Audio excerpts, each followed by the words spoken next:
Hello, and welcome to A Dash of Salt. I'm Dr. Shelley Ann, and I'm so glad you're here. Whether you stumbled upon this podcast by accident or you're here because the subject drew you in, welcome. SALT is an acronym for Society and Learning Today. This podcast was created as an outlet for inviting fresh discussions on sociology and learning theories that impact your world. Each episode includes a wide range of themes that focus on society and everyday learning, whether formal or informal. So let's get stuck in, shall we?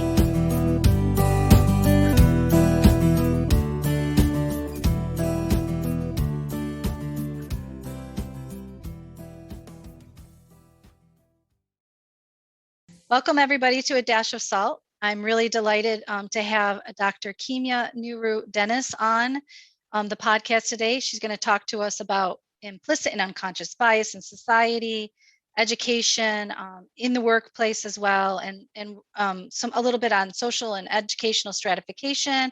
And I'm sure a lot of other really interesting perspectives are going to come out through our conversation today. I'm actually going to let Kimya introduce herself. So welcome, Kimya.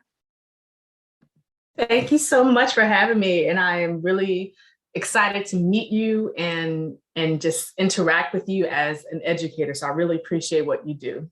So I'm Dr. Kimya Nuru Dennis. I am a sociologist and criminologist, educator, researcher, and I'm founder of 365 Diversity.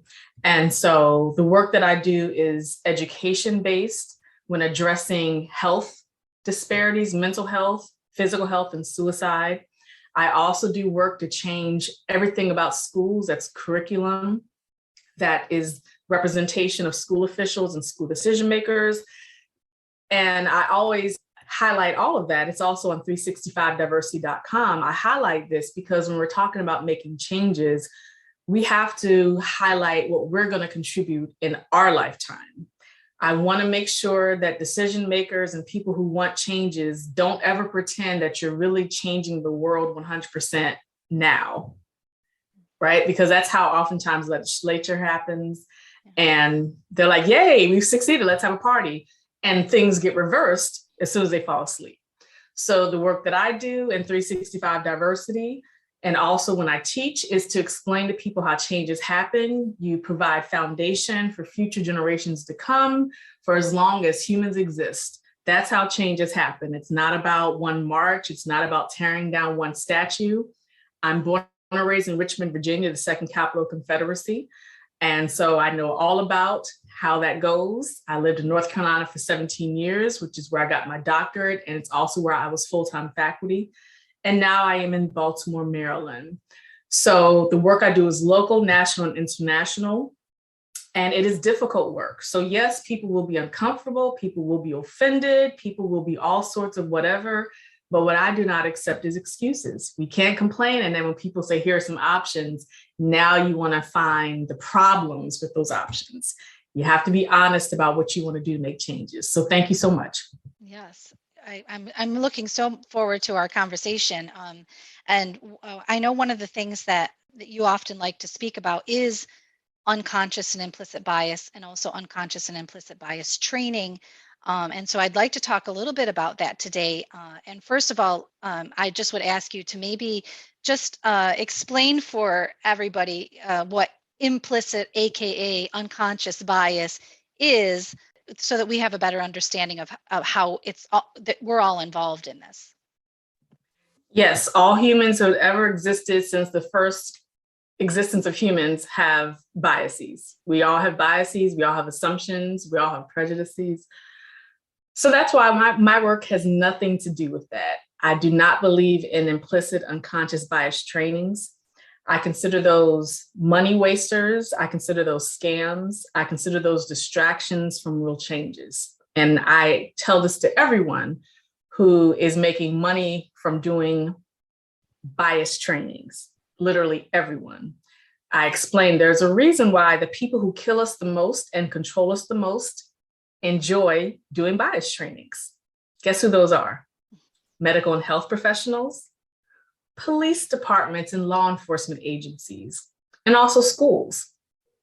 They love doing bias trainings because what it comes from is just talking about what's on people's minds. And then we all leave and we pretend that bias and changed. Nothing is told to be proven from that, right?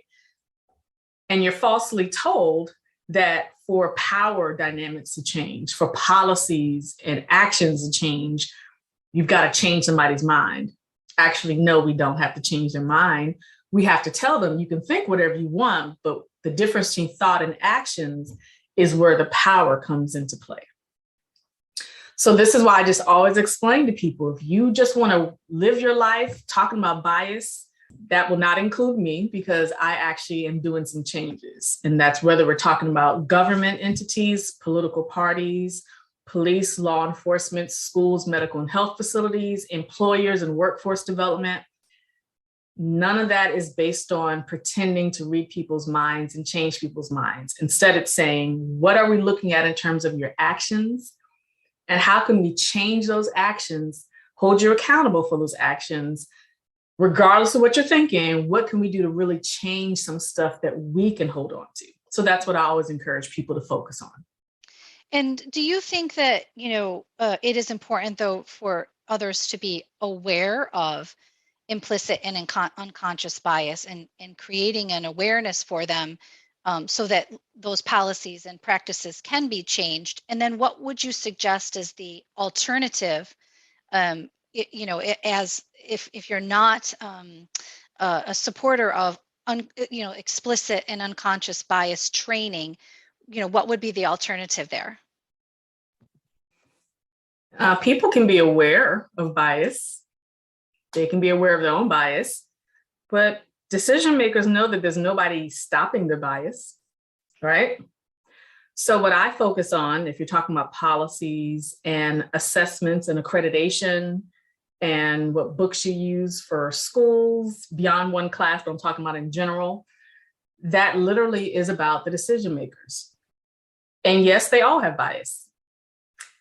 But this is how I always explain this when addressing this. So what schools have done, and now mind you, we have centuries of Black people and Indigenous people in particular demanding changes to schools, demanding that our history of sciences, mathematics, arts, literatures, because we have thousands upon thousands of years of works, that it be represented factually. And instead, what schools keep doing, and this is literally every school around the world, because we're talking about white-controlled schools, they use white people's versions of history, what white people want to put in books. The publishers are mostly white people's versions of sciences, mathematics, arts, literatures. Regardless of who created these originally, they become presented as white people are the majority of mathematicians and scientists.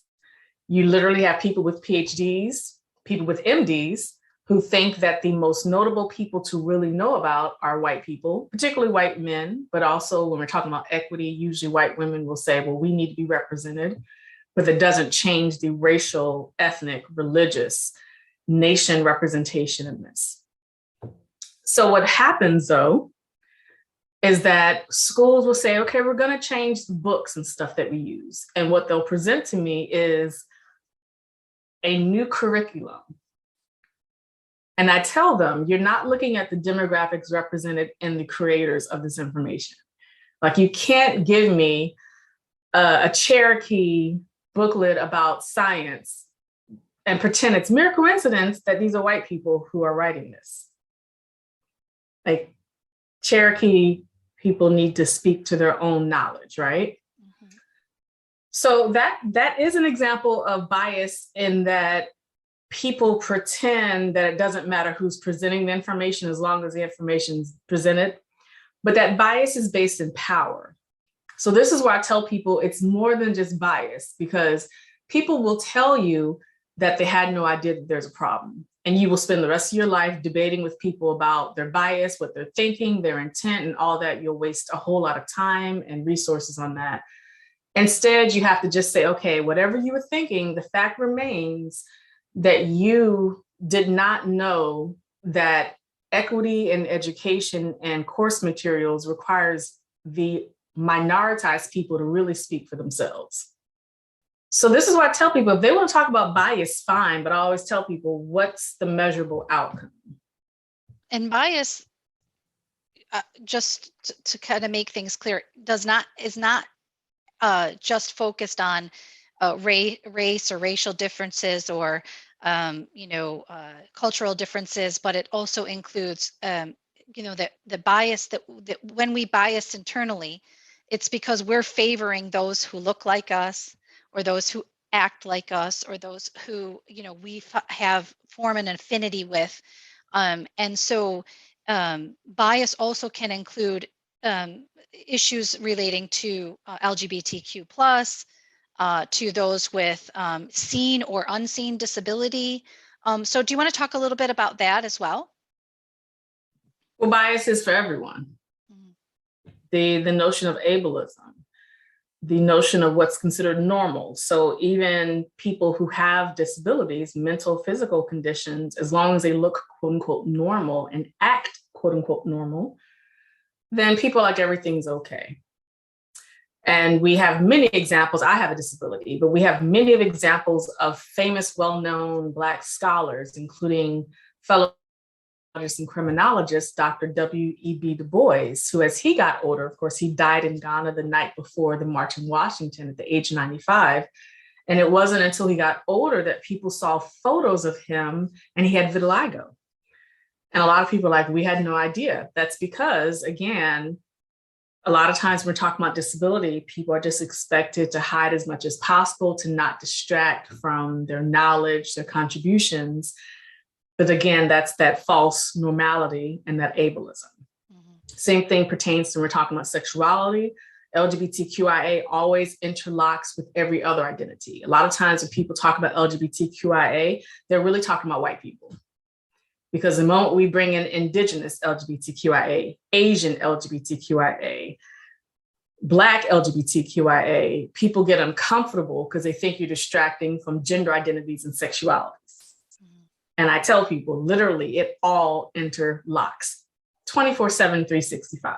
People who are within minoritized identities within LGBTQIA, that could be LGBTQIA people with a disability, often are told that they have to silence one identity to highlight this one, because this is the main attention right now. And that happens every day in people's lives, including when talking about education. It's like you have to choose something that you're going to fight for. And I tell people that's not equity. We don't ever have to choose one. And I think that, you've been very clear in that idea that attempting or that idea of stopping bias through education, is really not effective. We can't do it that way. Well, it's a tactic that white people in particular use to keep us in an eternal training session. And this literally happens at every school.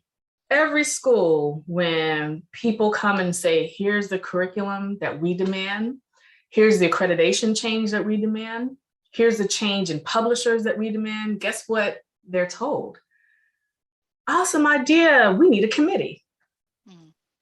Y'all don't need committees. We don't need any more meetings. Literally, we can make these changes. How do I know that? Because guess what? As faculty, I created an academic program in 2011, and I was in charge of the annual assessments, curriculum developments, curriculum changes, helping the library. It's possible. It's not this impossible thing that people pretend. What's impossible is getting people to understand that, yes, you're going to ruffle feathers. Yes, you're going to be afraid that somebody's going to threaten your career. But then the next question is, why do you want a career in that place in which you have to subscribe to their inequities? Because I tell people, if you're an employee for a school system that includes school officials, school decision makers, school teachers, if you know that there are inequities happening and you're an employee rather, and then you brag about the union maybe getting a higher salary, I will never celebrate you because you are benefiting from the inequities. You theoretically want justice, but as long as you keep a job and get paid, you're fine. Therefore, I hold you accountable along with everyone else. I never allow people to do a pyramid scheme when it comes to oppression. I never allow people to tell me, no, Dr. Dennis, it's them. Well, that's this eternal thing that humans love to do. They love to point up to the sky to the them people at the top of the pyramid, right? That's the alien life form. I always tell people it's like the movie Alien versus Predator. We're supposed to look up to the sky as this eternal them that's oppressing everyone, right? They'll say it's the politicians, blah, blah, blah. I'm like, well, how do you think humans have done uprisings, battles, fighting against oppressions for literally thousands upon thousands of years since humans have existed? Nothing can ever accomplish if you always point up to the sky and say them. And people understand this when they celebrate Black people marching down streets, talking about Black lives. You celebrate that, but when Black people are in your board meetings, your school meetings, then you're mad at us because we're telling you to challenge something. Don't just march with us. Don't just yell at police. Don't just yell at politicians. Be honest about what you're not doing in your daily life, what you're not doing at your job. So if people insist on talking about bias trainings, that could be a bias. People are biased towards their paycheck. People are biased towards not pissing off their family and friends and their coworkers and their boss. That's their bias. People are biased because they want to hold on to their white privilege and white power. They want to hold on to their cisgender man dominance. White women want to hold on to their ability to go on the oppressor side and the oppressed side when it's convenient. Able health people want to hold on to that power because they can hold on to that ableism. And when they find it convenient, they can talk about disability services. But when you do presentations for most schools, they'll ask you about changing bathroom access when talking about LGBTQIA and disability. But a year later, they tend not to change anything, right? Mm-hmm. They'll pretend there's a financial problem. I always tell schools, you're the same as the government. You have the money if you want it, right? Yeah. So this is why I tell people, you can talk about bias, but literally bias discussions and trainings are usually used to just distract from real changes. Like the time that people use in these trainings, that's why for 365 Diversity, I do Get Work Done workshops. I'm not gonna waste time with y'all talking about bias. Bring in some policies and then we'll talk about how to do annual assessments of the policies. Like it's part of the accreditation process. Real changes, some real things going on. Well, and I think there's something interesting that you said there earlier, and we're kind of going to circle back to it here, is that idea of, let's create a committee or let's create a board. And I have been part of those types of board creation or committee creations. And one of the problems is, and maybe you can speak about this a little bit further, is that idea of tokenism. Oh, let's have a board or a committee of 8 people. 5 of them are white men. We'll add whatever the board is. We'll make sure that there's at least one woman represented, one person of color represented, an LGBTQ plus person that's represented, that kind of thing. And then it really ends up speaking to tokenism, and there's no real voice in that. I don't know if you want to speak to that a little bit. Yeah, definitely. That's 100% tokenism. And when you call that out, they'll say, we had no idea, but they know. That's why I say, again, when we talk about bias, this is really about power. So people who are in positions of power know what they have to do to keep that position of power. Mm-hmm. So if you're talking about race, that's white people. And when you're talking about gender, that's cisgender people, mostly men, but also women in that sense. Anyone who could fit into that categorical, powerful distinction there. And so people who want there to be a more inclusive place are usually added as tokens, meaning they're added, but they better not try to change anything. They also better not be too expressive to their identity. So like me as a Black woman, I'm Pan-African. And a lot of times white people will want me to come into these spaces, but if I show up with my hair a certain way or a dashiki or an ankh or anything that is too expressive, they're like, okay, Don't scream too loud. They want you to be this presence, but a silent voice. And that also happens in every medical and health organization, suicide prevention groups. It literally happens everywhere that's controlled by the power majority. And another reason they do that is because of funding. They know that the funding is based on these places that are still going to be controlled by racial power majorities, economic power majorities, education level power majorities, health level power majorities. They know that most funds are not going to be given to minoritized groups. So what they want is that representation at the top. And so when people want to change schools, they will be added to a committee because that's a silence tactic. It's happened to me when I've been on various committees as well. When you speak up, they're like, well, we started this committee. What else do you want us to do? So it's literally, it's kind of like a book club. You're just there. They don't expect to change anything. And when you think something's going to change, you have the audacity. So that's why I tell people no needs to be a very popular word. And we tell that to Black women in particular, because they love to put us on committees, board of directors. They'll put our name on stuff because it's implied that if we agree, then no one should challenge it because that means it's awesomeness happening. So that's why I always tell people don't put my name on anything unless I read and I know exactly what you're doing. Absolutely. And you do keep talking about the power majority. And I just wonder, from your perspective, how does this perpetuate social and educational stratification? Yeah, so when we're talking about power majority as it pertains to race, as sociologists term colorblind racism, we talk about what it means when you pretend to be void of beliefs, you pretend to be void of power. So, and this is most white people around the world will pretend that whiteness exists, but that it really doesn't impact decision-making capacity, doesn't impact choices. The rest of us who are not white, we're told that not being white shapes everything. Like literally, if I go to a coffee shop and order a caramel macchiato, they're like, a Black woman orders this. That's also represented in most data, because a lot of times when people do research, they use white people as the comparison sample, the standard. So how do we compare to white people?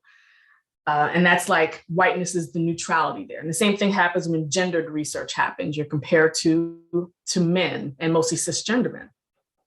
So that's just one thing that we always have to explain, that it's similar to how research is conducted, because people really come into this not really thinking about their identity, if their identity fits into the power standard. Power meaning, I always explain this, power means you don't have to be wealthy. Like a lot of powerful people are poor.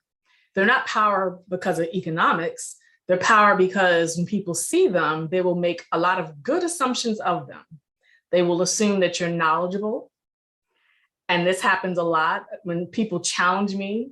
I have a PhD, but since I'm a Black woman, I must know less than certain groups of people who might not know anything, but their power majority identity as it pertains to race and gender in particular means that it's kind of like they're born just knowing stuff.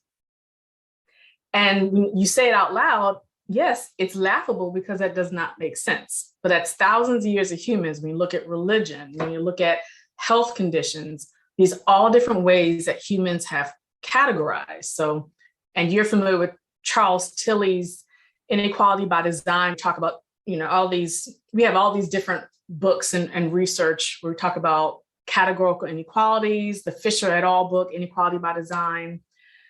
And I also explain this to people in terms of forms of capital.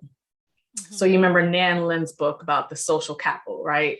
So when we talk about human capital, social capital, cultural capital, these are all different ways that we think about how we have our own skill set, how we learn this, how we're taught this since birth.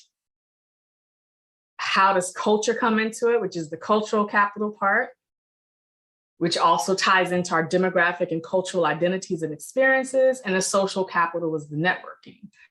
So that's what I do when I do presentations with students and with communities and teachers, is I explain that literally, with whom are we familiar? Who do we feel comfortable around? Who do we assume knows a lot and who do we assume does not know? And assuming people don't know can be very condescending, especially when the person has a minoritized identity. So that's how all of this shapes when we're talking about power. And so we always explain this to teachers. A lot of people want to be depicted as good teachers, but I always tell them, let's look at what you're teaching and let's look at how you're interacting beyond smiles, because smiles can be also very condescending. If you think that certain demographics of people are stupid, that's not a let's learn together smile. That's a I'm here to be your savior smile.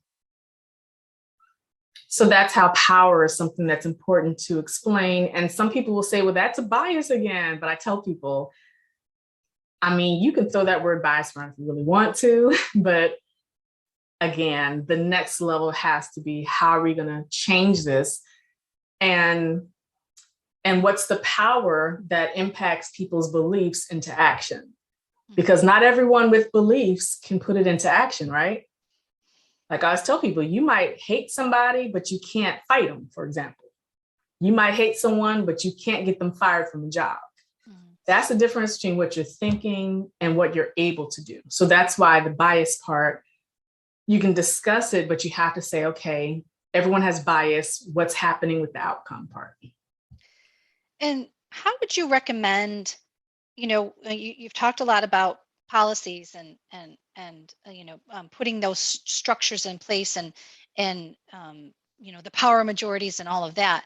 But when it comes to sort of an individual, so from an individual perspective and the wider community, so thinking about us from listeners out there that are just coming in, maybe they're listening just as part of their own self sort of directed education, listening to podcasts, educational podcasts, that type of thing. How would you suggest that we find as individuals our voice to advocate, support, and protect people with underserved and minoritized identities and experiences? How would I do that as an individual, that maybe represents, I work part-time for a living, maybe I volunteer, I have children who are in school, but I'm a stay-at-home parent, or these types. So people who are coming from their own sort of independent backgrounds, how would you suggest that they advocate from an individual perspective? Well, they have to first ask themselves, what do they want to advocate? Then ask themselves, what are their own demographic and cultural identities? So there's not a universal approach to that, because I often have to tell people to spend less time on social media unless they have a health condition that does not allow them to get out of bed, get out the couch, or leave. I tell a lot of people to get off social media, because a lot of people have thought that doing a hashtag, posting stuff on the internet is a voice. And also a lot of people pretend they don't have the time to do this. So this is where demographics and cultures are relevant as well. Because if you're looking at it as pertains to white activism, it's very common for white people to claim they only have time for hashtags and they don't know what to do. They need advice on what to do. But then I explain that a lot of times, particularly white middle class, know what to do when the recycling bin is not getting picked up. They find the city's contact information on their own and to post that on Nextdoor app or Twitter. So this is why I tell people they have to look inward and challenge themselves. What do they already know how to do and they're afraid to do? And I say that because a lot of Black people have tried to spend time explaining things to people. It used to be where I would send people readings and event lists, and then I just had to be honest that I was doing free labor as a Black woman. I wasn't even getting paid as a consultant. I was literally sending white people free stuff because white people kept coming to me saying, Dr. Dennis, I don't know. And then I was like, you know what? You do know. You just kind of what you want me to do is send you a bunch of stuff. Then you'll claim you got busy and couldn't read it. It's that whole cycle. And this is centuries long. And so this is why I tell people, you have to figure out, what do you want to know? Why don't you already know it? Because most information is publicly accessible now. And what are you going to do if I don't answer the question? Like, if I don't tell you anything, are you now going to use me as an excuse to not do anything? And if that's the case, then you don't want to do anything in the first place. So this is why I always challenge adults. Because a lot of times young people are very proactive. They're like, I'm not sure what to do, but I'm gonna look this up. But grown adults oftentimes will do the tactic of pretending they don't have access to information because they don't want to do anything anyway. Mm-hmm.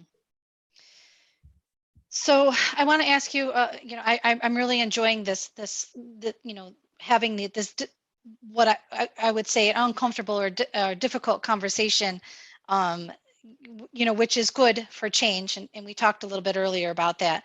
From a sociological perspective, it's critical. You and I both know that, sociology is it's about those social relationships, and everybody should have an understanding of sociology and even general sociological concepts, just because we all are participants in it. The minute you walk out your door and interact with another human being, you are participating in, sociological constructs, sociological, it's all about relationship. I really want people to focus on demanding real life evidence, real life changes. So that the issue now with COVID-19, schools going back in session, the health departments in cities, every city in every state is not providing factual information to people. They're saying, we'll let you, whatever, the school will let you know what they decide. So therefore, people are not being given information. But then people say, and this includes faculty and staff in colleges and universities, they're complaining, but I say, do you all not understand the difference between theory and real life?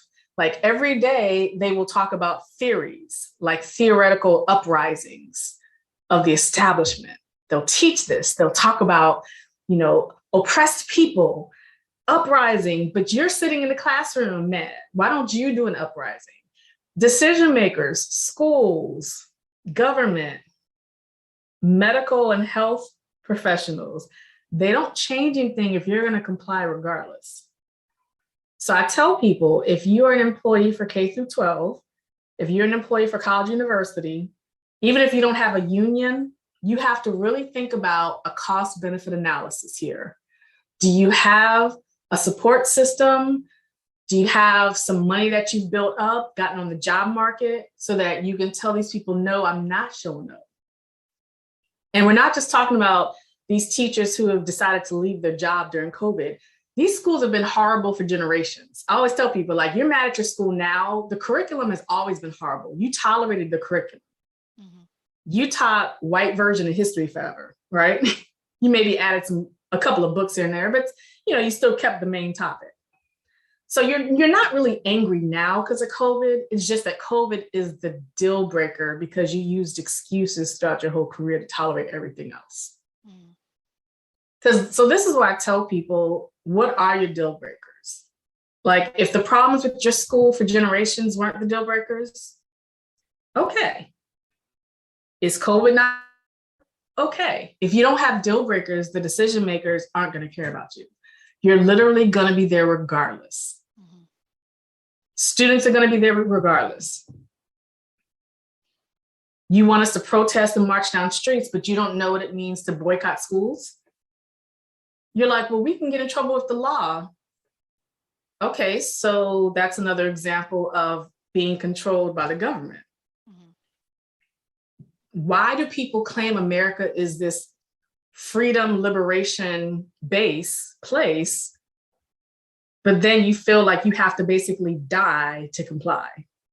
Mm-hmm.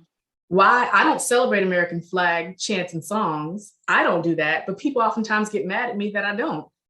You're mad at me that I don't celebrate America, but now you're mad at America. Mm-hmm. You love America, therefore America's going to treat you however. Same thing applies to schools. If you're going to be there regardless, they're going to do regardless of what you say. Because you're going to show up frowning and crying, but you're still going to be there. So this is where I hold people accountable in communities, in families, school employees. Why do they have faith in these decision makers to change their mind eventually? People are conforming out of fear. They have a fear. So I don't know why people, why are you afraid to step forward and to make change and to be, to be part of change? And I think it's because of this idea that they're more fearful of losing their job, or they're more fearful of what might change for them individually if they try to, step out. And I'm not making an excuse in any way, shape, or No, form for that. But I what I'm understand what you're saying is that saying. I think the big issue is that people are, or, oh yeah, I don't like the way that's done. And, I think that this should, there should be more conversation about, this is what's being taught in the classroom, but there needs to be that wider conversation about what's missing in that curriculum, what's missing. And people are like, well, yeah, okay, I agree with you, but I'm not willing to take that step because I am more fearful about what might change for me than what might change better for the society, or better for our community, or better for our education system. Yeah, and so I was thinking about COVID specifically, but it does tie to curriculum as well, right? Because people do have to determine what is the deal breaker.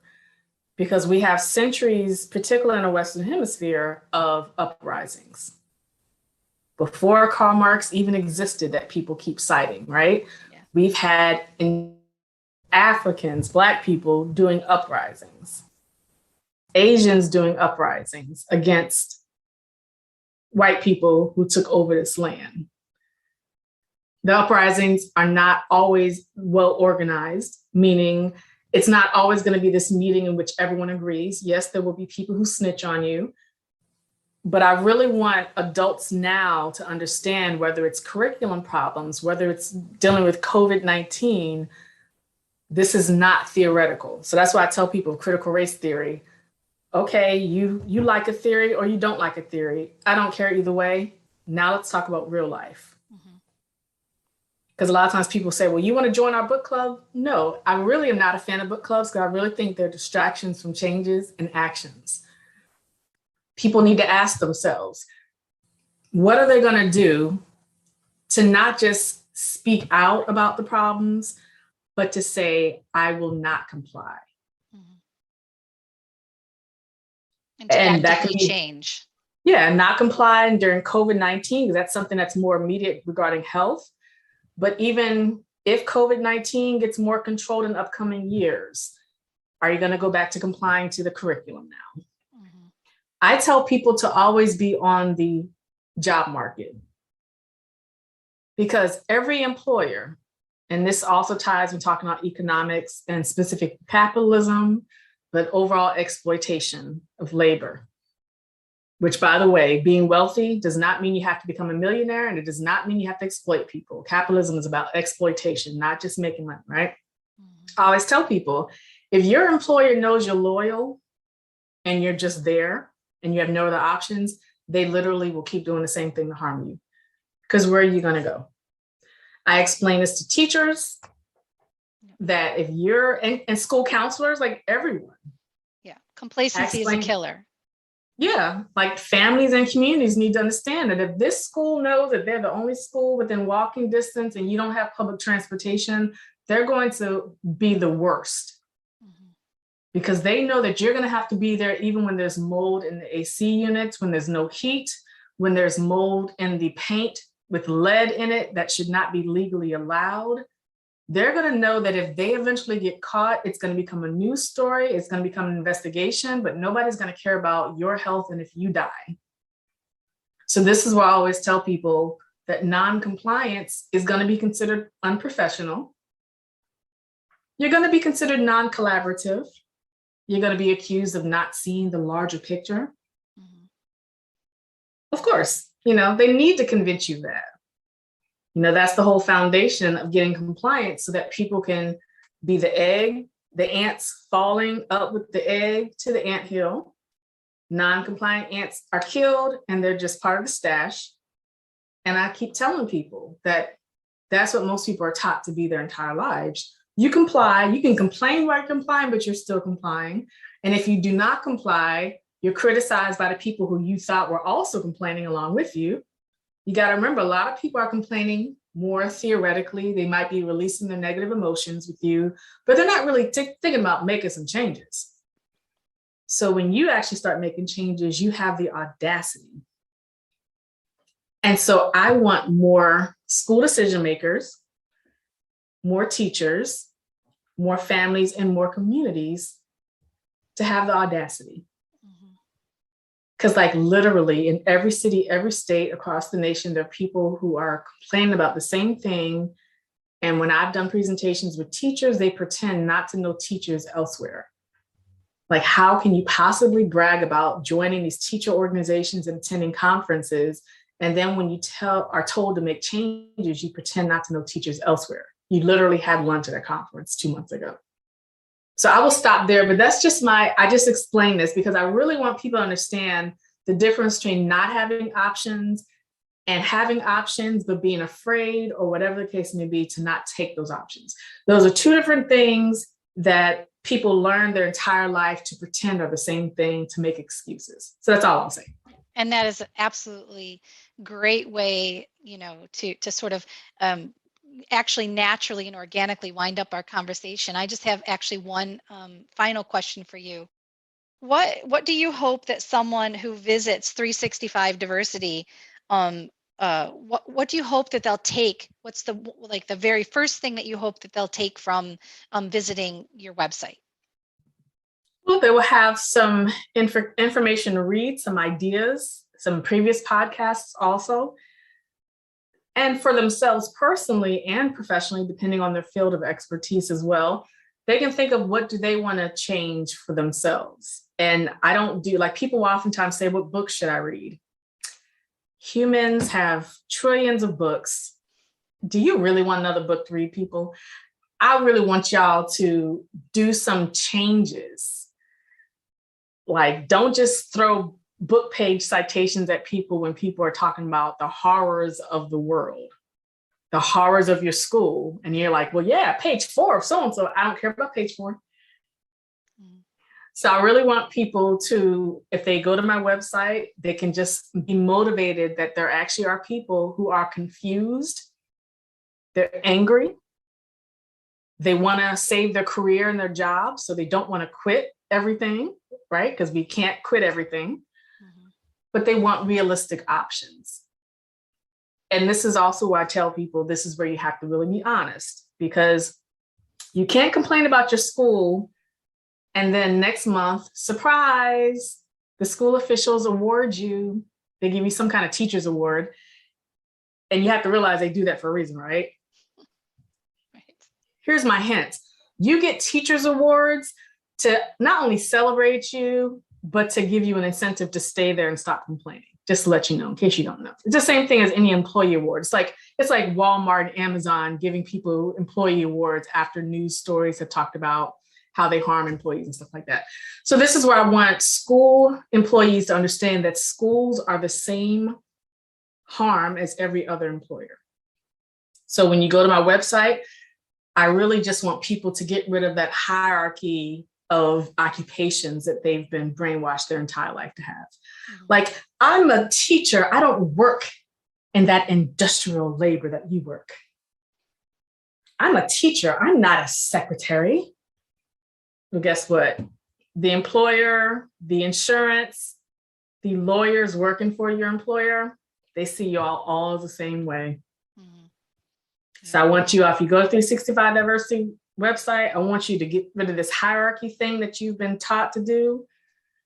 Also based on formal education, just because you have a master's degree or something, PhD, that now you're just more awesome and you're treated better. You're not. Even with higher salary, the people who hired you have higher salary than you. And so I just want people to really be motivated to find other options so that they don't feel trapped. Because you can't complain about being trapped, but you comply with being trapped. It can't coexist. But then you're teaching children, for example, about ways to choose good life decisions. You're not doing that, so why are you teaching? So I'm just challenging folks. You can have nightmares about it. That's fine. But I really want you to really think, what are some things realistically you can do that won't ruin your whole life? And you can contact me. Anyone can contact me with questions.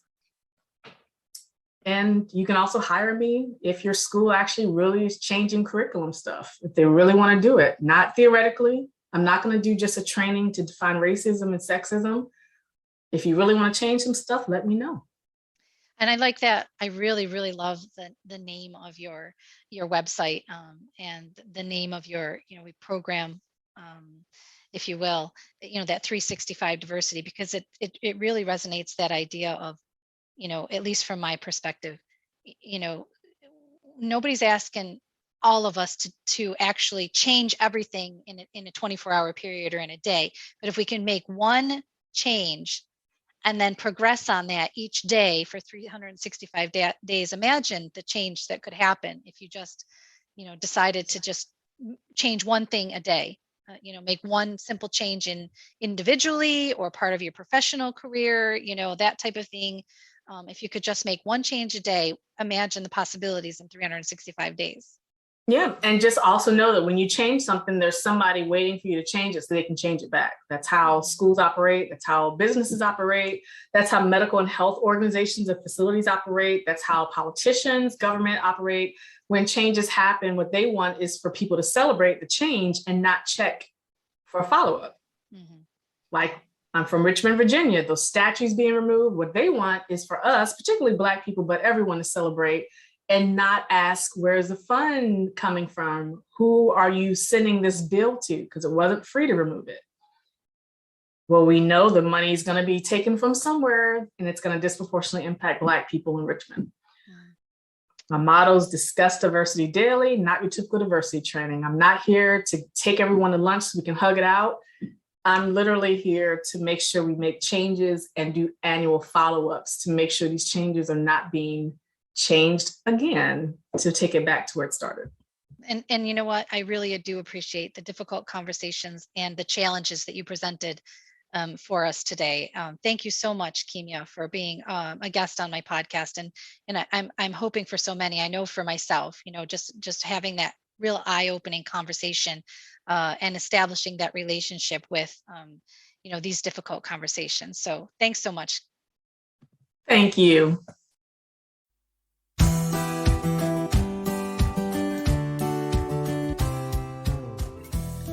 I hope that you've enjoyed this discussion on A Dash of Salt, a space where you'll always find fresh and current discussions on society and learning today, seasoned with just the right touch of experts in education and a dash of sociological imagination. Please be sure to like and share this episode, and don't forget to subscribe to A Dash of Salt on Podbean so that you don't miss the next episode. Thanks so much, and we'll chat again soon.